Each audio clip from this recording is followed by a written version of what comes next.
اب آج کا میرا موضوع ہے شہادت علی رضی اللہ تعالیٰ عنہ۔ اصل میں حضرت علی رضی اللہ تعالیٰ عنہ کی شہادت بھی اسی الفتنۃ الکبریٰ کا تسلسل ہے۔ وہ جو عبداللہ ابن سبا کا پیدا کردہ عظیم ترین فتنہ تھا، اسی کا ایک نتیجہ حضرت علی کی شہادت بھی ہے، لیکن وہ بات ذرا تفصیل سے سمجھنی ہوگی۔ اور اس کے لیے میں ممنون احسان ہوں، حال ہی میں ایک کتاب چھپی ہے، ڈاکٹر سید رضوان علی ندوی، وہ محقق ہیں تاریخ کے، انہوں نے بڑی تاریخی تحقیق کے بعد جو باتیں بیان کی ہیں وہ میں آپ کے سامنے رکھ رہا ہوں۔ عرب میں جنوب مغرب کی کونے میں، جہاں یہ یمن بھی آباد ہے، اس کے اوپر نجران ہے، اسی علاقے میں یمامہ کا علاقہ کہلاتا ہے۔ یہاں ایک قبیلہ آباد تھا، بنو تمیم۔ یہ جو لوگ تھے بڑے کرخت مزاج، جنگجو، اکھڑ، ضدی، اور جس بات کو ایک دفعہ مان لے اس پر اڑ جانے والے اور مر مٹنے والے۔ یہیں سے فتنہ پہلا اٹھا تھا۔ سب سے بڑا جو نئے جھوٹے نبی کھڑے ہوئے تھے ان میں سب سے بڑا تو مسیلمہ کذاب تھا، یہی تو علاقہ تھا۔ اور اس کے خلاف اس فتنے کی سرکوبی میں کتنے صحابہ، 1200 صحابہ ایک جنگ کے اندر شہید ہوئے، جن میں 500 جو ہیں وہ حفاظ تھے رضی اللہ تعالیٰ عنہ اجمعین۔ تو یہ لوگ جو یہ تھے بڑے زوردار تھے۔ اس قبیلے کے بارے میں حضرت عمر رضی اللہ تعالیٰ عنہ نے ایک بڑی عجیب حکمت عملی اختیار کی۔ ان کو وہاں سے اکھاڑ کر اور ایران کی سرحدوں پر آباد کر دیا، اب جہاں پر جہاد ہو رہا تھا، تاکہ ان کے اندر جو یہ جنگجوئی ہے یہ اب اس مقصد کے لیے استعمال ہو، اب وہ دارالاسلام کی توسیع کے مقصد کے لیے استعمال ہو، اور وہ ہوئی۔ حضرت عمر نے 2 چھاونیاں بنائی تھی رضی اللہ تعالیٰ، کوفہ اور بصرہ، کیونکہ ظاہر بات ہے کہ اب جو اسلام کا دائرہ پھیل رہا تھا اور اسلامی حکومت پھیل رہی تھی، اور زیادہ تر جو ہے مشرق کی طرف پھیل رہی تھی، ایران اور خراسان وغیرہ کی طرف، تو اب مدینے سے اس کا کنٹرول اتنا آسان نہیں تھا، فاصلہ تھا، تو چھاونیاں بنائیں تاکہ یہ اس سرحد کے اوپر یہ موجودہ مرکز رہے، یہاں فوجیں موجود رہیں، کہیں کوئی بغاوت ہو تو اس کو کچلنے کے لیے وہ قوت فوری طور پر دستیاب ہو سکے۔ یہ لوگ ہیں کہ جو عبداللہ ابن سبا کی فتنے سے سب سے زیادہ متاثر ہوئے۔ ان کی مزاج میں وہ کجی تو تھی نا۔ حضرت عمر بھی ان کا جو ایک مضبوط کنٹرول تھا انہیں دبائے رکھا ہے، اور ان کا رخ جو ہے ایک دوسری طرف موڑ کر اس سے اسلام کو فائدہ پہنچایا۔ لیکن اس کے بعد جب فتنہ جو آیا یہ عبداللہ ابن سبا، تو سب سے بڑھ کر یہی لوگ اس کے ماننے والے، اور انہی میں سے وہ لوگ تھے جنہوں نے جانیں بھی دے دی ہیں، جنہیں حضرت علی نے زندہ جلایا ہے، اس لیے کہ وہ کہتے تھے کہ علی خدا ہے۔ اے علی تم خدا ہو، تم ہمیں آگ میں جلا رہے ہو، یہ تو تم ہمارا امتحان لے رہے ہو۔ وَلَنَبْلُوَنَّكُمْ بِشَيْءٍ مِّنَ الْخَوْفِ وَالْجُوعِ وَنَقْصٍ مِّنَ الْأَمْوَالِ وَالْأَنفُسِ وَالثَّمَرَاتِ۔ اب وہ اس آیت کو اپنے اوپر منطبق کر رہے ہیں۔ تو یہ جو کرخت لوگ تھے، انہوں نے در حقیقت جو ہے عبداللہ ابن سبا کے کردار میں سب سے بڑا رول پلے کیا، اور انہی کے ہاتھوں حضرت عثمان شہید ہوئے رضی اللہ تعالیٰ۔ اور اس کے بعد انہوں نے حضرت علی رضی اللہ تعالیٰ عنہ کو اپنے گھیرے میں لے لیا، کیونکہ انہی کی کثیر تعداد موجود تھی مدینے میں جب حضرت عثمان شہید ہوئے۔ اس کے بعد اب ظاہر بات ہے کہ کوئی نہ کوئی تو خلیفہ ہونا چاہیے تھا۔ حضرت طلحہ سے کہا گیا، انہوں نے معذرت کر لی، حضرت زبیر سے کہا گیا، انہوں نے معذرت کر لی۔ اب ظاہر بات ہے کہ حضرت علی آخر امت کو چھوڑا تو نہیں جا سکتا تھا بغیر امام کے، انہوں نے قبول کر لی، اگرچہ حضرت حسن روکتے رہے کہ ابا جان یہ ان لوگوں کی بیعت جو ہے آپ قبول نہ کیجیے۔ حضرت حسن تو ان میں سے ہیں جو حضرت عثمان کے دروازے پر کھڑے تھے پہرے دار کی حیثیت سے، حسن اور حسین رضی اللہ تعالیٰ عنہ، انہیں تو معلوم تھا فتنہ جو کون لوگ ہیں۔ اس کے بعد حضرت علی رضی اللہ تعالیٰ عنہ نے اسی حکمت سے، جس حکمت کے تحت حضرت عمر نے یہ چھاونیاں آباد کی تھی، دارالخلافہ بھی مدینے سے کوفہ منتقل کر دیا، تاکہ پورے عالم اسلام کو کنٹرول کیا جا سکے اس مرکز کے ساتھ۔ اس کا نتیجہ یہ نکلا کہ اب گویا کہ حضرت علی کے گرد ان لوگوں کا گھیراؤ مکمل، کوفے میں یہی تو آباد تھے، کوفی یہی تو تھے، حضرت عمر نے انہیں لا کے یہاں آباد کیا تھا۔ جب حضرت علی نے کوفے کو اپنا دارالخلافہ قرار دیا تو گویا کہ ان کا پھر عمل دخل بہت بڑھ گیا۔ ایک طریقے سے یوں کہا جا سکتا ہے کہ انہوں نے اب حضرت علی رضی اللہ تعالیٰ عنہ کو اپنے محاصرے میں لے لیا۔ چنانچہ جنگ جمل کے موقع پر یہ ہوا ہے کہ صلح ہو گئی تھی، حضرت عائشہ رضی اللہ تعالیٰ عنہ کے جو نمائندے تھے اور ادھر سے حضرت علی، صلح ہو گئی تھی، طے ہو گیا تھا کہ ہاں قاتلین عثمان کو جو ہے ان کو سزا دی جائے گی، قصاص لیا جائے گا حضرت عثمان کی قتل کا۔ لیکن ان لوگوں نے 10,000 آدمی کھڑے ہو گئے کوفے کے اندر، ہم سب قاتل ہیں عثمان کے، لوگ قصاص ان سے اگر لے سکتے ہو،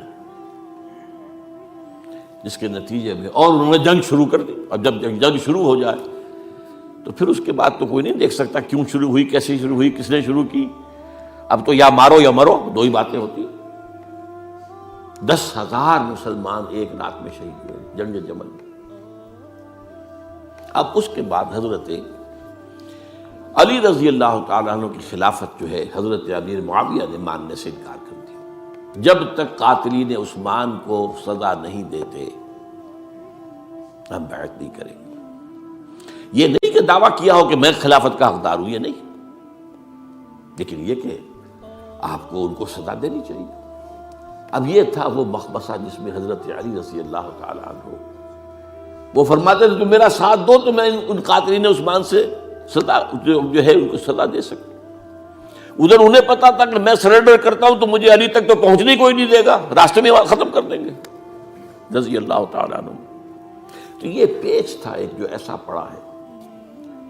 اب اس میں جب حضرت معاویہ اور حضرت علی کے مابین فیصلہ کن جنگ ہوئی، جنگ صفین جسے کہتے ہیں، جس میں 70,000 مسلمان ایک دوسرے کی تلواروں، تیروں، نیزوں سے قتل ہوئے۔ اس موقع پر حضرت معاویہ کی طرف سے ایک آفر آئی، قرآن مجید کو نیزے پر اٹھا کر لوگوں نے کہا کہ یہ خون ریزی بند کر دو، ہم قرآن کا فیصلہ ماننے کو تیار ہیں۔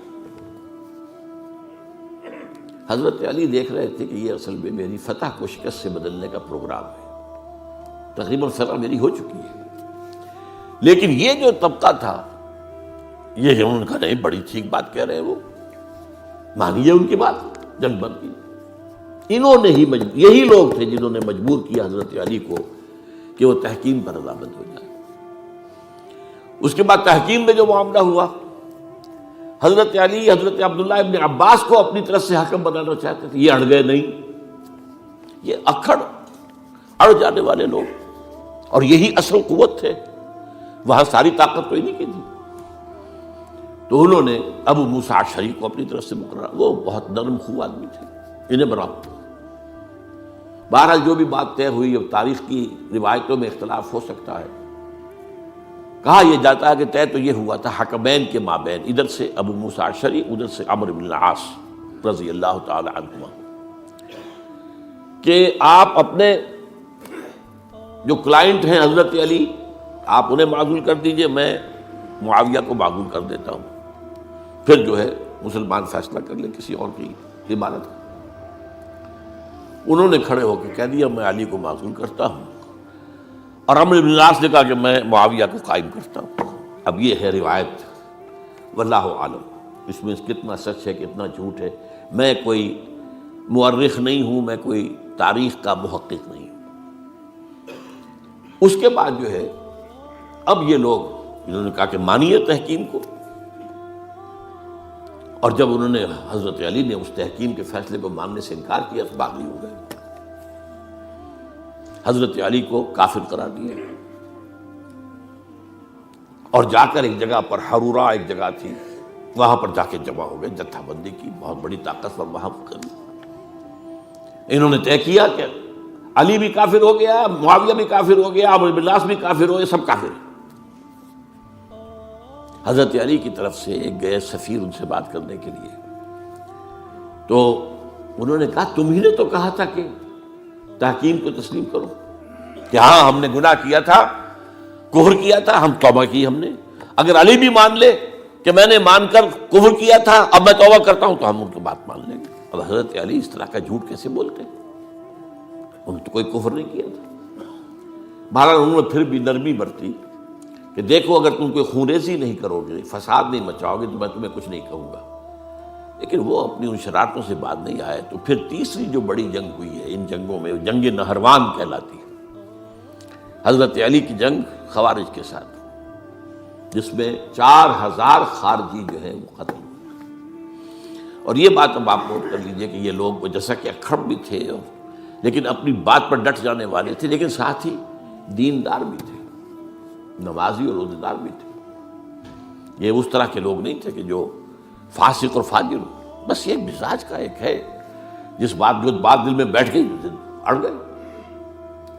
تو یہ اصل میں انہوں نے پھر فیصلہ کیا کہ اور تو ہمارے بس میں اب کچھ نہیں ہے، ان تینوں کو قتل کر دیا جائے، علی کو بھی اور معاویہ کو بھی اور عمرو بن العاص کو بھی. تو ایک جگہ ان کی سازش ہوئی، 3 آدمی معین ہو گئے، ایک ہی وقت کا طے فیصلہ ہو گیا، فلاں تاریخ کو فجر کے وقت تم جاؤ، وہ تم کوفے کی جامع مسجد میں، جب علی نماز جماعت کرا رہے ہو خنجر مارو انہیں. اور یہ اس کا نام ابن ملجم تھا، خارجی. یہ وہی لوگ بنو تمیم کے لوگ. دوسرا جو تھا وہ دمشق میں حضرت معاویہ کو قتل کرنے، شہید کرنے کے لیے پہنچ گیا. تیسرا مصر پہنچ گیا حضرت عمرو بن العاص کو. اب یہ بات اللہ کی طرف سے ہے، یہ تو اس کی مشیت ہے، اس کا فیصلہ ہے. حضرت علی پر وار کارگر ہوا، اب شہید ہو گئے. حضرت معاویہ پر وہ وار ذرا اوچھا پڑا، زخمی تو ہوئے لیکن آپ کی جان بچ گئی. عمرو بن العاص اس روز مسجد میں کسی معذوری کی وجہ سے، عذر کی وجہ سے فجر میں آئی نہیں سکی، لہذا حضرت علی کی شہادت ہو گئی. اب یہ ہے اصل پس منظر، کن لوگوں نے کیا شہید، اصل میں وہ سمجھ لینے کی بات ہے. یہ خوارج نے شہید کیا، لیکن خوارج کا فتنہ سبائی فتنے ہی کا آف شوٹ ہے، اسی کے ذیل میں ہے، اسی کی ایک شاخ ہے، اسی کا ایک نتیجہ ہے. یہ خوارج جو ہے بعد میں بھی ان کی مسلسل جو ہے وہ جنگیں رہی ہیں.